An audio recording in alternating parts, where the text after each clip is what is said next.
The Indian Pueblo Cultural Center presents Pueblo in Focus. Join us for Pueblo Talk, food, history, art, and more. Hosted by Jeremy Filippi from Acoma and Jemez Pueblos. Experience Pueblo, experience history. We are New Mexico. Check us out on YouTube, Spotify, and Meta. Hello, everyone. Welcome to another episode of the Pueblo in Focus podcast. I'm Jeremy Filippi. I'm from the Pueblos of Acoma and Jemez. And with me today is Monique Fragua. Hi, Jeremy. Thanks for asking me to be a part of this podcast. I'm Monique Fragua. I'm from the Pueblo of Jemez, and I am the president and CEO here at the Indian Pueblo Cultural Center. And you're from Jemez as well. So, yes. And we're both turquoise kiva. Yes, we are. And we both share a nephew. We do. And I'm his favorite uncle. And I'm his favorite aunt. But I also may be his favorite person. That's debatable. So you are taking over for our former CEO, Mike Canfield. Tell us about that transition and tell us about taking over in that new position for you. Absolutely.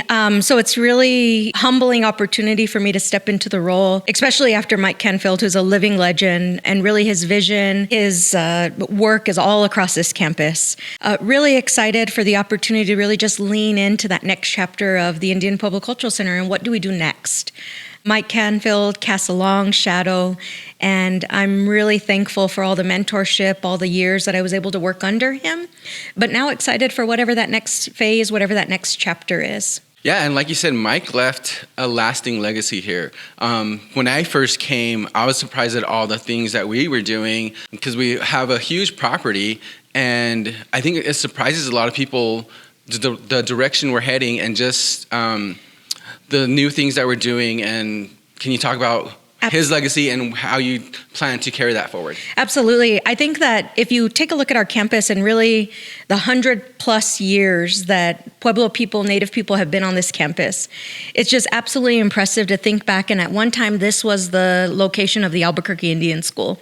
So a place of assimilation, a place of education, a place where, people came for a brighter future. And I think that today, some of that still resonates. It's a place where we're able to tell our own story in our own words and voices. It's a place where we're creating opportunities and jobs. And it's a place where we can dream big and we can have an impact for our 19 Pueblo communities. If we look back over the legacy of the campus, I just think of people like, Pablito Velarde being here and painting our beautiful murals in the courtyard, or Bob Chavez and, his story and being a survivor of the Bataan Death March. And I think of people like Joe Sando, who, were really instrumental in our library and archives and forming that. And then you think of Ron Solomon in his era here, and then Mike Canfield. And really what him and the board of directors had done over many, many years to create the foundation, to establish the baseline, to set up the governmental structure, to set up things today that really have impacted us and helped us to grow into the future. Let's talk about more about you. Let's talk about where you came from, because you grew up in Jemez, right? Yes, I grew up in and out, always visiting. We moved back there permanently, when I was in my early teens, but always grew up going to visit family and, being at my Aunt Marie's house and hanging out with my cousins, getting picked on by Curtis, and just really being on the back roads. And I remember as a kid walking with Angela to Star Video and doing all the cool things. Yeah. That was the rental place. That's where you would get all your movies for the weekend. And one slice of pizza. Yeah. And so it was kind of, it was just a really cool upbringing and really fun and really taught me about the value of community and the importance of coming together, not only in celebration, but in tragedy and loss. And as Pueblo people, I think that that's really something that's important and true to who we are. It's about showing up. It's about giving back. It's about being kind. And it's about being honest with one another and figuring out how we can always work to be better. Yeah, and I think that Pueblo upbringing helps us in our everyday lives as well. We got to balance being Pueblo and the obligations we have back home with what we have to do here at work. But it helps me every day. You know, a lot of people would ask me, you know, how did you get that work ethic? Like, how do you like constantly keep working and just like make sure things are done right? And I'll be like, it was growing up. It was like, you know, learning from my grandma, from my grandpa, just learning every day, just like how to do things right. Like they would always tell me, if you're going to do something, do it right. And if you're going to do it with all your effort. See it to completion. Don't ever quit. I was never allowed to like quit anything in baseball, basketball, or feast. Like dancing for feast is hard, but like they never let me quit. They were like, you're starting the day early and you're finishing the day. You're not getting to go leave and go. There's no quit. Yes, there's not. So like, I feel like that Pueblo upbringing, that Pueblo background really helps me with my job today. Absolutely. And I feel the same way. And I think that that's, you know, visible all across our campus in the individuals that work here, and sort of that value of giving it your best every single day and showing up. You know, one of the things that I truly believe in is you can't talk about it, you got to be about it. And it was something that my mom always talked about, it is, you know, you can't just be somebody that's going to talk about doing something. You need to actually be about it. And she would also remind us that we're not rocks. So if you don't like something, if you want something to change, you got to take action and make that change. And I think as Pueblo people, learning those values and having that upbringing makes us resilient. It makes us strong. And it makes us realize that we're more important than just the next generation. We are the prayers of our ancestors. If you look back maybe 3 or 4 generations, the things that women do today, the things that people like you in the media are doing today are absolutely phenomenal compared to what was the reality back then.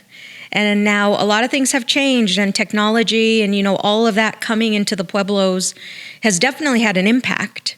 I mean, when we were growing up, there's no cell phones. There was no, you know, you were lucky if you were able to call into the box and order a Bone Thugs video. But I think it's just remembering really who we are and working hard and striving for more every single day. And I bring that here to the Indian Pueblo Cultural Center because I don't want us to be a place where people come through and maybe this is their first time experiencing Pueblo culture, or Native Americans. I don't want them to walk through and say like, wow, they tried. Or, oh, that was cute. Or, I want them to come through and think, that was impressive. I now have a new understanding, a new appreciation, or they are doing things right. They are leading the way. And that's what I hope for. It's cool that you brought that up, that we're the prayers of our ancestors, because that's something I follow in my daily life. And being here in the Cultural Center, I see that every day. You know, we have our hallways filled with past photos of, you know, when they used to winnow wheat, when they used to go to ditch work, when they used to harvest corn and stuff. So I remember that every time I come in, because I'm the dreams of my ancestors. They went through so much. And we're still here today. We're still thriving. We're still doing the best that we can. And so I'm reminded of that every day when I come to work. And I think that's what's really cool about, you know, we're praying for the next generation. And in our wildest dreams, things are going to be absolutely different than they are today. And if we look back and think about the impact of the Indian Pueblo Cultural Center campus and this 90 acres to our 19 Pueblo communities, I just think of a future where we're creating revenue opportunities, we're creating jobs, or we're creating professionals that maybe they come here and they learn, but maybe they return back to their home communities. Maybe they start their own museum, or maybe they have their own enterprise. But just thinking about the revenue that's generated and sent back, it's like that's creating scholarships, that's creating infrastructure in Pueblo communities. And, you know, it took me many years to pay off my student loans. But the fact that we can create that for the next generation is, you know, thinking about a native, a Pueblo young girl, you know, who can finish college and not have that burden is just amazing. Or go into a trade of her choice without, you know, worrying about like, is this going to be accepted as a Pueblo woman? And just knowing that it's normalized now. I think for me, that's exciting. I want young girls to see that it's okay to fail. It's okay to strive for more. It's okay to be smart. And most importantly, it's okay to be different. Because those differences are really what make us unique and make us who we are. That's cool that you brought up failure as well, because that's one of the kind of key points that we try to keep in mind is that we're not going to do everything right. We don't know everything. And sometimes we're going to fail, but we're going to learn from our failures, and we're just going to keep going and make the best of what we have. Absolutely. And I think it's about failing forward. Like if you fail just to fail, that kind of sucks, right? Yeah. But if you're failing to get better and really harness that energy to want more, that's where it becomes powerful. And, for me, I failed a lot, and it doesn't take a lot of digging to find out where I failed. But that's okay, because it makes me who I am, and it makes me understand when maybe an employee shares with us that, they have a struggle in their personal life, or maybe, we're on plan G or F and we originally thought, it was going to be A, B, or C. But that's the reality of life. And things are hard, and things are hard for everybody. But if we continue to just push ourselves a little bit more, and through failure, that's how we grow. Let's talk about you and your time here at IPCC, because you've been here a while and you've served in different capacities all throughout campus. Absolutely. So I've been here now almost 13 years, and was introduced to Mike and Dwayne Virgin, our former COO, just in a random lunch. Was invited for an opportunity to just have lunch. And Mike and Dwayne shared that they were looking to add to their team in about 5 years. And I thought, well, 5 years, what am I going to be doing? And at that time, I was running the enterprises for the Pueblo of Jemez, and thought, well, in 5 years, who knows where I'll be? And so decided to submit my name and resume, some samples of work, things like that, and was made an offer to jump. And I jumped completely in. Completely in. I am the brand's biggest cheerleader. I am the campus's biggest cheerleader, and that's my role here. But from the very beginning, I came in and developed the land of the extra space storage facility. That was one of my first projects. I helped just attending project meetings for the NACA renovation for that building. And then I was asked a little more to lean into my background, which is retail and business management. And so started to help Four Winds, started to help the Shumacolo at the time, Indian Pueblo store now, and leaned in a little more to that. Became the retail director, leaned in a little bit more, and I was loving being on the retail end of things. I love customer data, I love sales, I love metrics, I love all of that.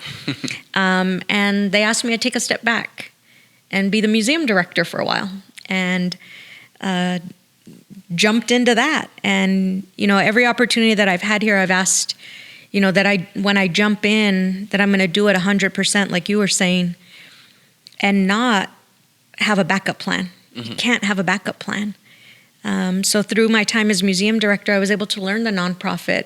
We were able to renovate the main exhibit, We Are of This Place, the Pueblo Story. And I really enjoyed that time, and then was able to pop back over and lead both sides of the organization, and then eventually become the COO. And really now you're excited. Here. And now I'm here. So just really, really excited for the opportunity. And my journey here has been very exciting. This organization is constantly changing, constantly innovating, and it's just amazing. So we do have a property called self-storage. Not many people know because it's kind of away from our main property. But we do have so many different enterprises that make up the Indian Pueblo Cultural Center, or Indian Pueblo's Marketing Inc. Just talk about the different businesses that we have and Absolutely. How it makes up the one community that we do have. Absolutely. So our campus is nearly 90 acres. And the way that I've always looked at it is each of our businesses is like a sister in a family.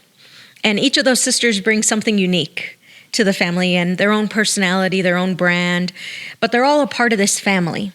And so, like for an example, the Four Winds Travel Center, she's the hardest working sister. She may need a little bit of repairs. Her team is absolutely amazing, and they're busy bees there every single day. And Four Winds is a place of community. And then we have Starbucks. She's a really pretty sister.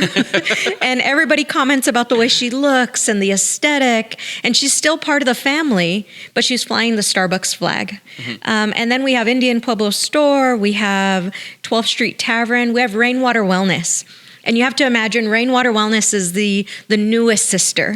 And she has this chill vibe, and she's so relaxed. And all the other sisters are like, why do we work so hard? And you always get massage and soaking tubs. But they're all part of this family, and they're all part of this bigger mission. So brands like Indian Pueblo Kitchen, Indian Pueblo Store, they're obviously on brand. Mm-hmm. They're recognized as part of the 19 Pueblos. They're recognized as really an iconic brand of the center. So for those brands, what I like to say is that they're on mission, right? They're on mission. They live and breathe this iconic Pueblo brand that we have. Then there's other brands like 12th Street Tavern, Marriott, the Holiday Inn that are mission support. That you would walk in there and you might see, the 19 Pueblos being recognized in some of those spaces, or you might see the Albuquerque Indian School athlete photos at 12th Street Tavern. Cool. They are really cool. But you don't recognize that that's really part of the campus unless you did a little more digging. And for those, I feel like they are mission support. But all coming together were one purpose, and that's the 19 Pueblo communities. And so the way that I like to share it is, it doesn't matter if you're working for the nonprofit or the for-profit or any of the brands, you're for purpose. And that purpose is the work that we do on behalf of our 19 Pueblos. That purpose is making sure that we're authentically representing who we are as Pueblo people, and then that we're creating opportunities to give back. We're creating prosperity for our communities. And where do you see the businesses and the campuses going? How do you feel about taking over and kind of putting your stamp on the cultural center? All the way up. I think that it gives us a really good opportunity to focus on improvements and being the best that we can be. And, at my first all staff meeting, one of the things that I shared is, if we're going to have the best Bloody Mary, we better have the best Bloody Mary every time. If we're going to be an award-winning family location, if we're going to have the best story time in the city, it needs to be the best every single time. And we need to show up fully, and we need to be prepared to be challenged and to be better. And I think that's the stamp that I can bring, is really figuring out how that we can be the best that we can be, how to figure out what we're doing to show up for community. The Indian Pueblo Cultural Center and the work that we do, we're very, very good at saying, look at this next exhibit, look at us, look at this, look at that. And in reality, we need to do a better job of saying, look at this artist that's creating waves. Look at this innovative program that's happening in Pueblo communities. Look at this victory for Pueblo water rights that is happening right now. And really highlight the everyday heroes, the unsung heroes in our Pueblo communities. Highlight the opportunities that guests have for visiting a community. And really just getting out there as the Indian Pueblo Cultural Center and saying, hey, we're here doing Feast and Float, which is a native entrepreneur who has his own business, and it's a great experience. And it's like, hey, we believe in Feast and Float. Come catch us out here. Here's where we're at. And just really highlighting everybody and acting as one. I like that. Let's talk about you. Let's talk about your shirt. And you brought in some toys and props. I did. Okay, what do you want to know? Everything. We want to know everything, Monique. Okay. So some things that people just really don't realize about me is, one, I'm an avid reader. I've always been that way. At one point in a former life, I was a state certified librarian. And I thought that was going to be my career path. I loved being in the library. I loved books. My grandparents really instilled that appreciation and really everything that you want to know can be found in books. And so that's one thing that I don't think people realize about me. Some of my favorite books are definitely Harry Potter. A wizard, Hetty. I think that's it's the magic, right? And it's the magic of, here's this child that was, made to believe that he wasn't special, made to believe that he was below average, made to believe that nothing important or special was about him, and realizing that inside him lived this great power and passion for life, and just the magic that exists in the Harry Potter universe is to me amazing. J.K. Rowling, I know you're watching this. So just want to tell you, I love Harry Potter. So I think that's really cool. I think also there's been people along my way that really helped me, have really believed in me, have really pushed me. And I think sometimes we forget to reflect or remember those people. For an example, I was probably 18 or 19 years old and started a Girl Scout group. Oh, wow. In the Pueblo of Jemez, out of the library. Wow. And there was a lady with the Girl Scouts, Lynn Berner, and she just believed in what I could do. She helped me write one of my first grants. And the Girl Scout group that we had won a national award. Oh, nice. And it was called Sewing Generations, where we paired an elder with a teenager, and they were able to make a traditional dress. Oh, nice. And the teenager got the dress, and the elder got a sewing machine, and they both got companionship and connection. Oh, that's so cool. So I think that's something that just, being community-based, community-driven is just who I am. And then I don't think people may not know that I love New Year's resolutions. Really? I do. I think New Year's resolutions are a time and an opportunity for us to set goals.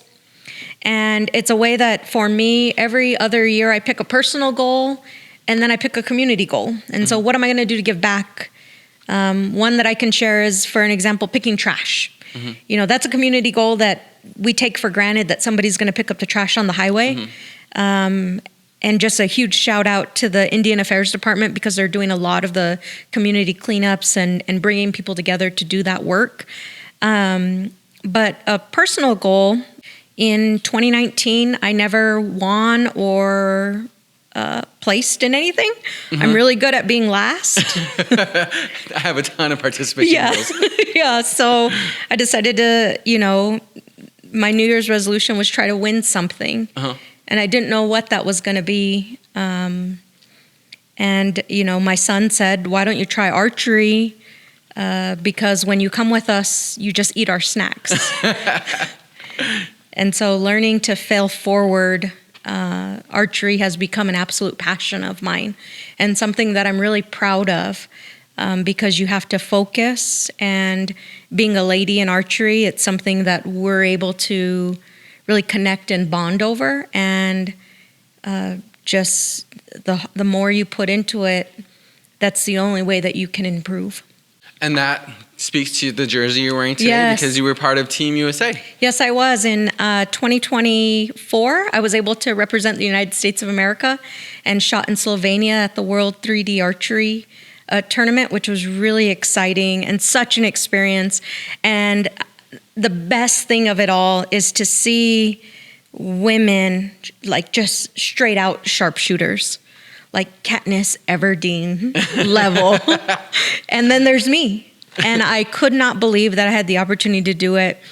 And at the end of it all, what I realized is there is a whole world of archers that are just as passionate as me, but probably put in 10 times more practice than me.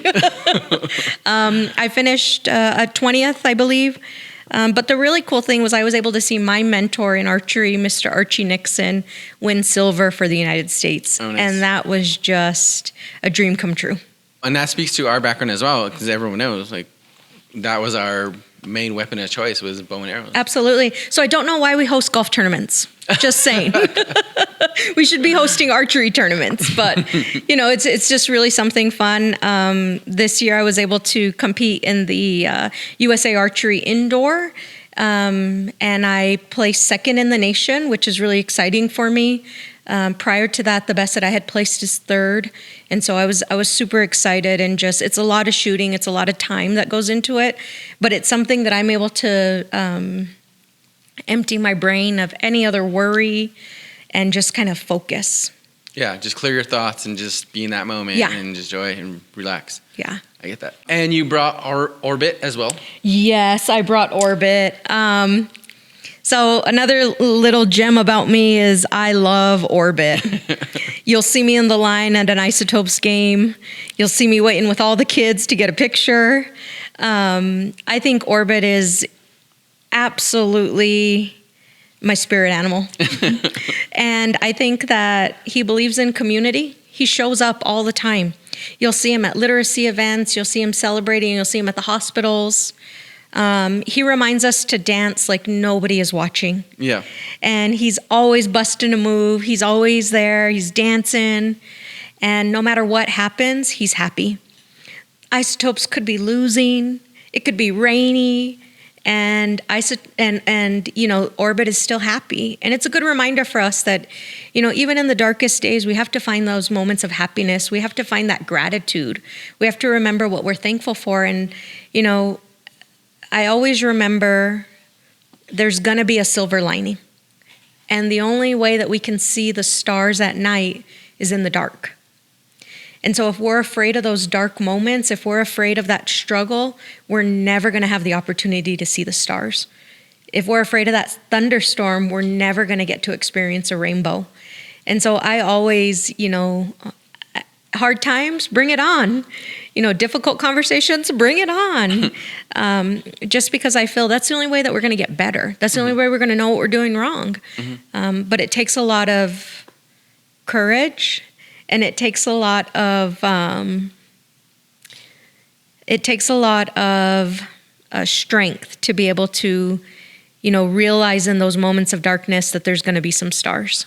And I think one of the coolest things about Orbit is he gets his message across and he doesn't say anything. Yeah, he doesn't say anything. He's so cool.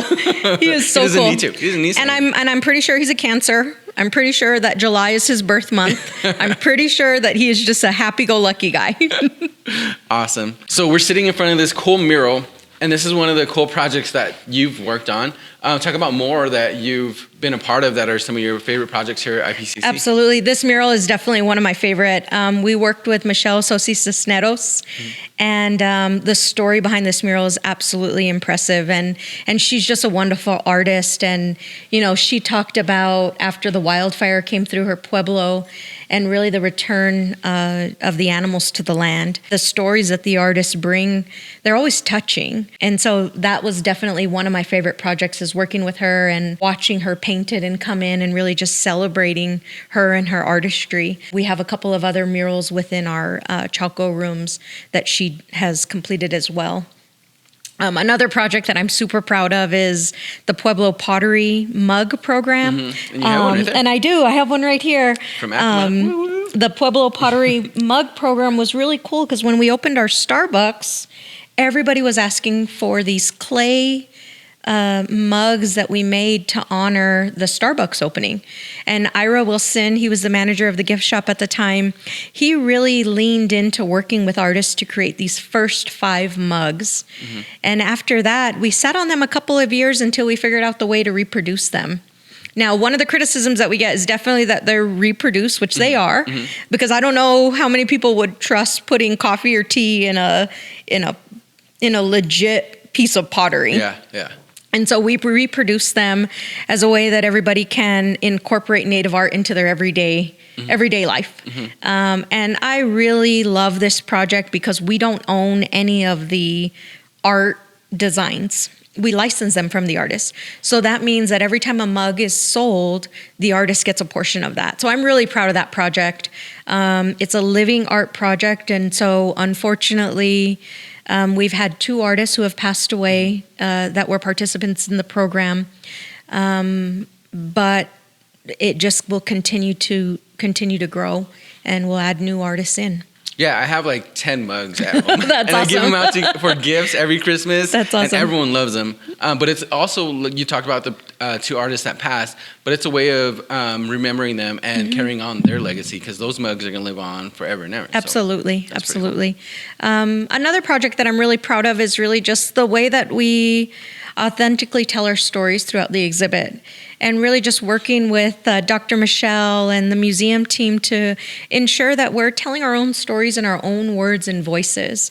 I remember growing up as a kid, and you remember this, Jeremy, you get to, your history class and it's like Pueblo Indians existed through blah, blah, blah, and the basket maker period and this and this and this. And it's like, we are so much more than that.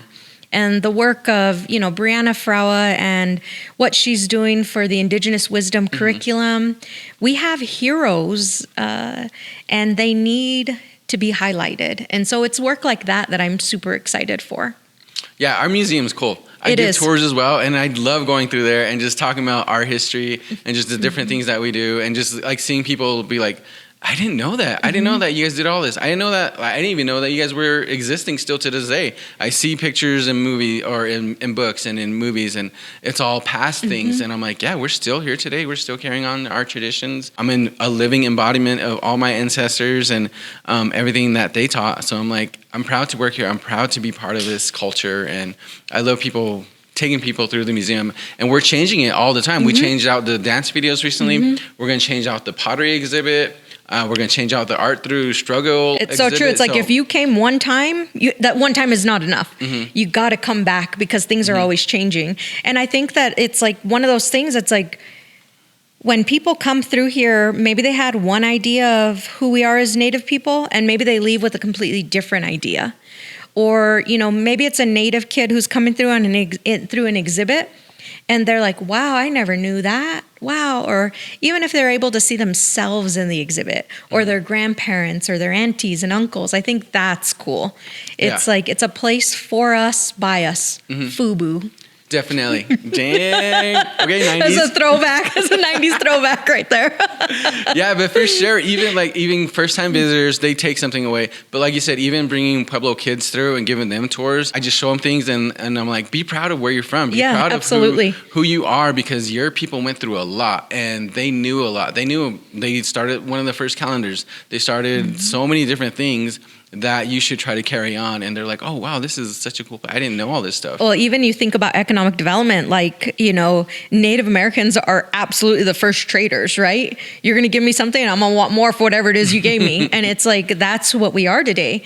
And I think that one of the ironies is, the fact that fry bread came out of sustenance, right? Fry bread came out of rations. Fry bread came out of, the only thing that Pueblo people had to eat, natives had to eat.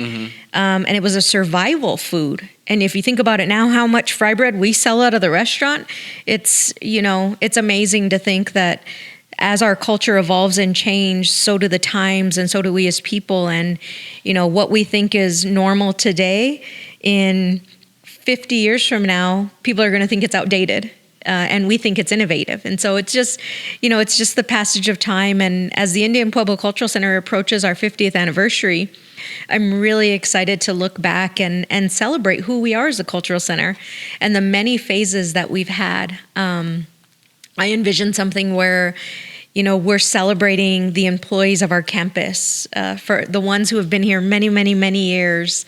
Barbara Tracy, our controller, just celebrated 37 years with us. Dave Shalon is going to hit 40 years in August. And really some of those team members who maybe met their spouses here, and there's children of IPCC now, which is really cool to think about.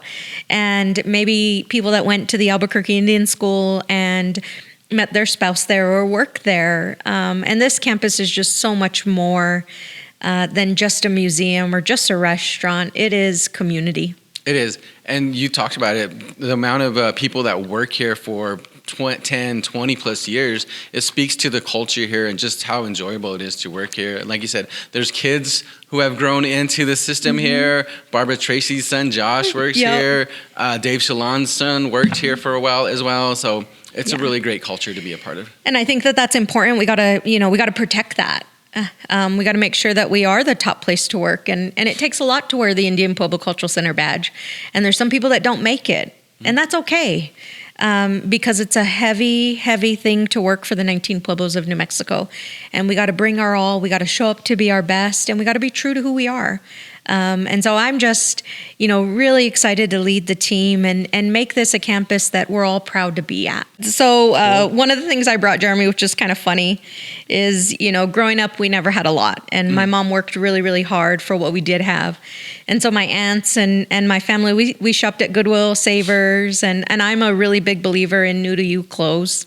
I think that the majority of the world's population doesn't have access to brand new clothes, and so I'm a believer in donating, recycling, upscaling, and that sort of thing. So as a kid, we would go to Savers, and by chance, I would wear business clothes.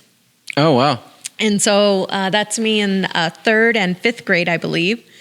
And I don't know why, but I was always drawn to this sort of business look. And, one of my goals was just to be in business.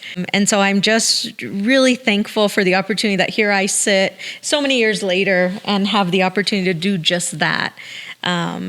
And to have the impact that I have. But while we're talking about the campus, Jeremy, and while we're talking about the staff, I thought it'd be really fun if I could ask you some questions. Oh, great. Okay. You're on the other side of the mic, and Pueblo in Focus is an amazing podcast, but I've been listening to them, and I have some questions for you. Okay, go ahead, shoot. Okay. So as CEO coming into the role, what do you think I can do to make this campus the best that it can be? Well, first of all, there's this amazing employee named Jeremy Filippi. He needs his own parking spot with a garage and a chocolate fountain at his workstation. Parking spot, got it. Yes, parking spot, chocolate fountain, 2 hour lunch breaks with a nap pod. Okay, nap pod. Remember I said it takes a lot to work here? See, Not that much. I need that 2 hours to decompress from my morning. No, I think what we need to do is just basically stay on course for what we've been doing. I think we're on a really good course. Like you said, Mike put us on a really good trajectory, and I think we just need to keep doing what we're doing and being resilient. That's a big part of Pueblo life and Pueblo culture. Is just being resilient. We've come through so much and gone through so much. Our ancestors have gone through so much fighting and periods of drought, and just they've thrived, and we're here today thriving. So I think we just need to stay on that course and remember who we are as Pueblo people, and like we talk about all the time, is doing things the Pueblo way, just working hard, staying focused, remembering about our community, remembering that this place is made up of people who come from different places, but we all have that same goal in mind, to make this place a great place where people can learn about Pueblo people, Pueblo culture, Pueblo art, Pueblo history, and just share who we are. And that's the way we're going to make our whole community better. We have the Black Lives Matter movement, we have Asian Lives Matter, we have LGBTQ, and the only way we're going to make things better for our community is to learn about each other and see how we pretty much are the same people, just with different upbringings, different color skin, different color ideas, but we're all just people when it comes down to it. And I think that brings up a really good point of we're the 19 Pueblo communities, we're all different. And so there's nuances between each of the 19, and we can't generalize who we are. And so by having Northern Pueblos represented, Southern Pueblos, Zuni represented, then we're truly able to showcase. We can't just generalize. And so it's a really good point that you make. And I agree, staying on the path that we've been on, that's going to be the way that we do it. And Jeremy's own parking spot. Yes, I need my own parking spot. So one of the other questions that I was thinking about is for us in Pueblo community, one of our values is giving back. I give back. I chair our housing authority board in the Pueblo of Jemez, and really proud of that work, and really proud of building homes and bringing those opportunities. What's one way that you give back? Oh, ditch work. Okay. For sure. So for those who don't know, Pueblos we're an agrarian society, and so most of our land is farmland, and so part of being a Pueblo man in the community is cleaning out those ditches, because they grow weeds, there's dirt that falls in them, and we turn off the water during the wintertime because we want to save the water. And so come springtime, every Pueblo has ditch work. And so I come from 2 Pueblos, so You got double duty. Yes, I do. I'll go do ditch work at Jemez and do ditch work at Acoma, and it's a lot of work, but I feel happy knowing that we have that water still available to us. We have this lifestyle that we can carry on. And it's cool because some of those seeds that we plant are thousands upon thousands of years old. We still have the same corn seeds that my great-grandparents used to grow. Some of those same chili seeds that we grew in Jemez, we grow still to this day. That's awesome. And so it's a way of carrying on my legacy, my family's legacy, and just carrying on that foundation that we have. And with the way that the culture, that our lives are going now, going to the grocery store, you used to be able to spend $100 and feed yourself for a week, and now you can feed yourself for 2 days, basically. So knowing that I can grow my own food, grow my own melons, grow my own corn, chili, onions, everything, potatoes, and I can feed myself and carry on that lifestyle. Because growing up, my we grew up with my great-grandparents, and he had 5 different fields that he had. So he had one field for squash and melons. He had another field for wheat. He had another field for alfalfa. He had another field for corn and chili. So he had all these fields, and that's how he brought up his family. That's how he took care of his family. So to be able to still be able to do that to this day and carry on that legacy that he had, it just means the world to me. That's amazing. And I was lucky enough to grow up in a farming family as well. And looking back, it was lucky. As a child, I used to think my mother and stepfather had a contract with Bueno Foods because it was like you would look up in that chili field and it would never end. And, as a child, they would give us buckets and they would say, we need to move the rocks. And we'd spend all day filling up our paint bucket and moving rocks. And I don't know if it was to keep us out of trouble or if it was to keep us busy or they needed the rocks to be moved. But, there's a value in that. And there's a value in growing up in the field and not having your cell phone, not having a cell phone. But being able to fix a fence, being able to recognize what a chili plant is, being able to, live off the earth, like you said. And so what a great lesson that you were given. And really that is given back and just being at home, right? Just watching those clouds roll over the mountains and, waiting for hours for the water to reach your field and, getting blisters because you've been hoeing around and just the hard work that takes is impressive. Yeah, I remember, like I said, I grew up with my great-grandparents in the house, and come harvest time, our kitchen was just filled with chili. Yeah. The whole house just smelled like chili, and it's a great smell, but it's a lot of work. Stringing those up, putting those ristras up, and it's cool because in our museum, there's a picture of my great-grandma from Jemez, and she's shucking corn. She's the corn has been harvested, and she's in the back of our house, and she just has piles upon piles of corn, and that just reminds me, like, this is where I came from. This is who I represent and whose legacy I'm carrying on, hers and my mom's. And so they were such great, people have such great fond memories of my grandma, my grandpa, and my mom and my dad. And I'm like, that's who I represent. When they see me, they see my past family members. Yeah. And so I want to carry on that carry on that great legacy that they have. That's really cool. That's really cool.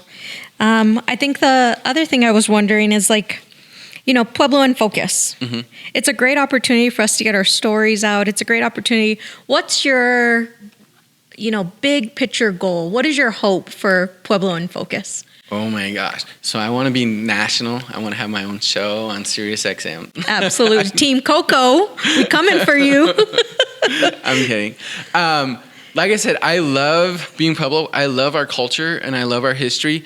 And I just want to see this go forward to where we can really showcase our Pueblo culture. Because cool. There's so many backstories that we're learning, like just stories about your story, about your history, your family.